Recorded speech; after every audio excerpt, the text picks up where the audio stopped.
சேனைகளின் கர்த்தர் பரிசுத்தர் பரிசுத்தர் பரிசுத்தர். இன்றைய நாளுக்கான வேத வசனம்.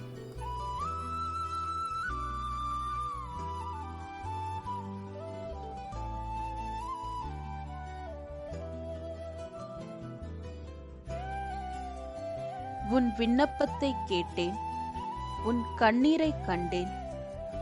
இதோ நான் உன்னை குணமாக்குவேன். 2 ராஜாக்கள் 20ஆம் அதிகாரம் 5ஆம் வசனம்.